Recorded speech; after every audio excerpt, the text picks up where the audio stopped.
Hi guys, I'm really happy to reach 2000 and something subscribers, and this video is dedicated to you all for helping me to reach the 2000 subscribers milestone.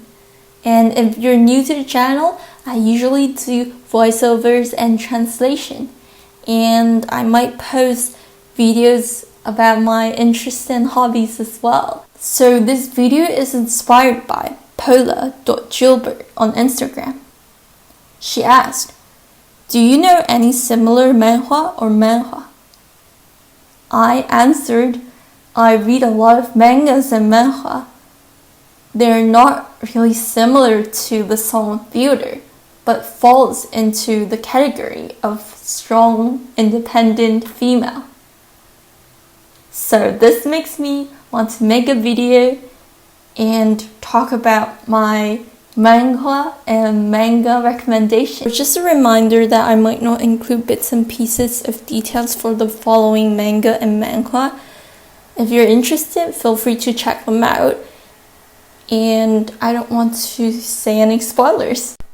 So the first strong, independent female manga or manghwa that I'm going to introduce is Who Made Me a Princess, or Suddenly I Became a Princess. And I can say this is the top one manhwa right now. If you haven't checked it out, you should definitely check it out.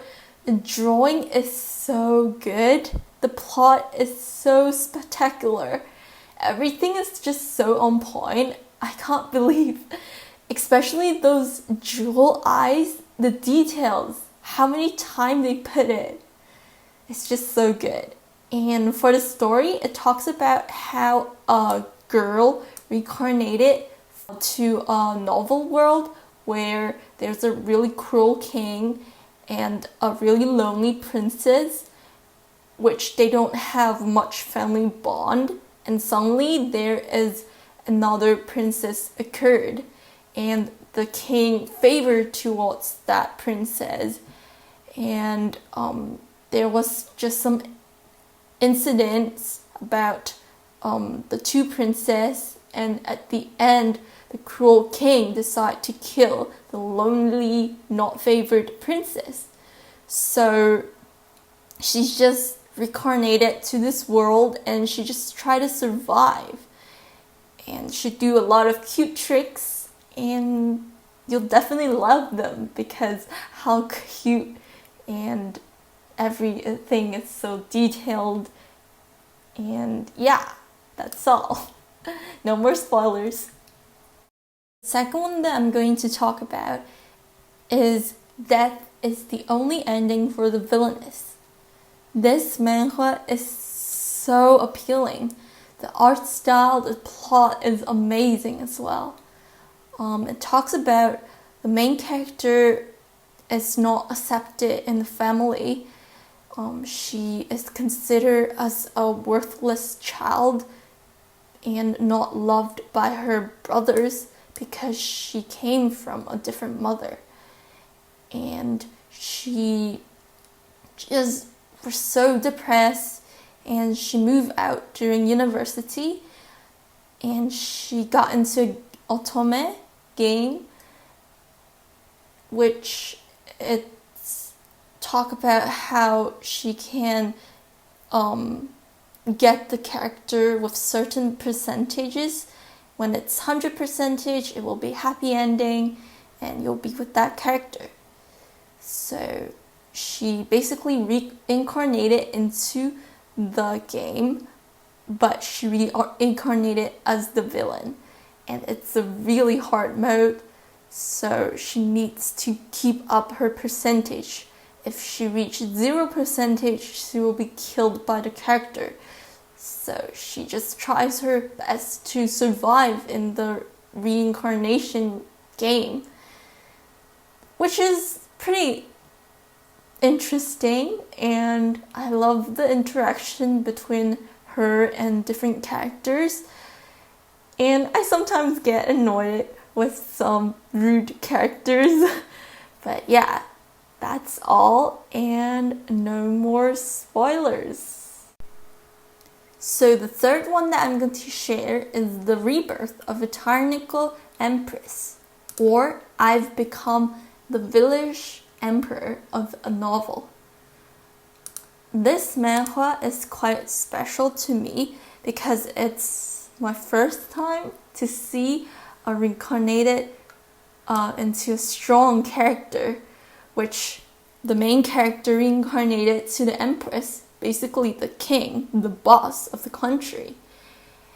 And so this starts with the ending of the novel, where the Empress is actually drugged by an evil official, and she is just into men's and killing innocent citizens. So I guess he's the male character, the main male character.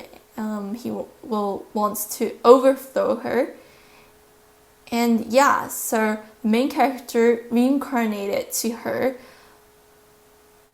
a few days before the revolution of the male character, and she tries to gain back the trust from her fellow officials that actually love her, and she tries to save her life from this. And yeah, she tried to become a better empress that actually care about the country and the citizens. And why I show 2 tabs for this manhwa is because chapter 1 to 3 is free on Tappytoon, but then it's not free, so all scans start free scans from chapter 4.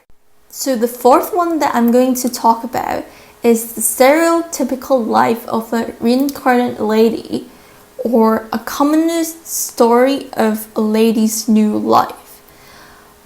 This manga is interesting because of its art style, to be honest. I was interested in this manhwa is because of this not really common art style, especially the drawing of the eyes. It's quite cute, and it talks about this main character reincarnated into this lady, and she was trying to be a genius and learn magic, trying to be a hero in this world.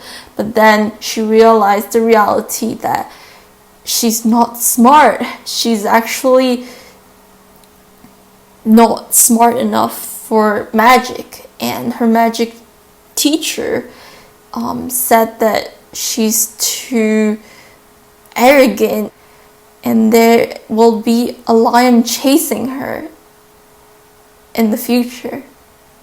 And she is just so scared after this.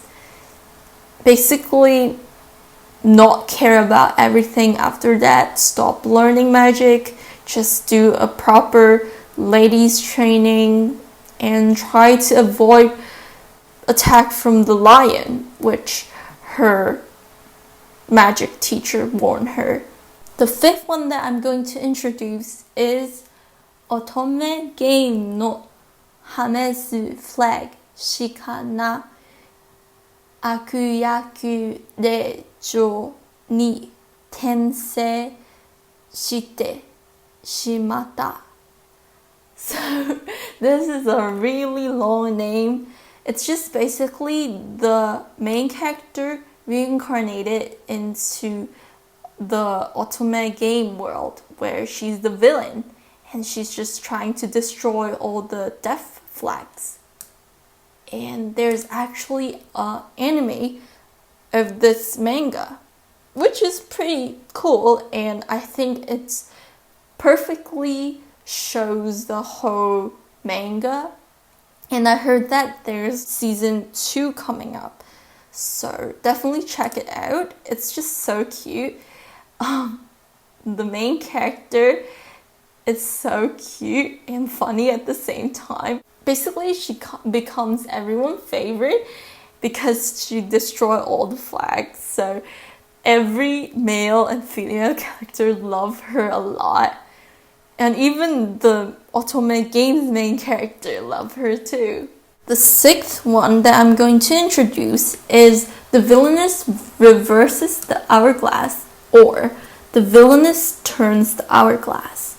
So this manhwa, she didn't reincarnate it, she rebirth. She turns the Hourglass and goes back to her previous self. So this story is basically saying that she was executed, and the whole time she was actually fooled by her own sister, and she rebirthed and tried to revenge her sister, and she tried to become perfect and polite and be basically the perfect lady in order to revenge her sister. It is kind of interesting because at first I never knew it's her sister that caused her execution. So everything is kind of dark, but I love her revenge. Last but not least, it's the famous Light and Shadow. If you like strong, independent, smart, weapon, female character, you should really check it out. She's basically the goal for female character. The story talks about how she is the prince of the corrupted kingdom. I say prince because she was forced to pretend to be the prince by her mother. And there was a revolution, and the corrupted kingdom was defeated. Then she ran away and stayed in a family as a slave. This family's daughter was forced to marry the War of Hero, but the daughter don't want to marry to him, so the father left her to replace his daughter. And she was the replace of the bride and married to the War of Hero. And the story begins. So the season 2 of Light and Shadow is called Golden Time. It talks about a princess from a different country, not the same as season 1, but her country has lots of corruption and issues as well. And her sister was assigned to be one of the candidates for the prince's bride. And the prince is actually the son of season 1's couple, which is pretty interesting. It's like the continuous of the story. And he knows that in the country there's still a lot of corruption happening, and he wants to go on an adventure and solve all the problem for his mother and father. Talking about the princess, she and her sister visit the prince's country, and it's the first time when the female character and the male character meet when they were young. And it's pretty interesting because the second time they meet is in a different situation. So that's all, and thank you for watching.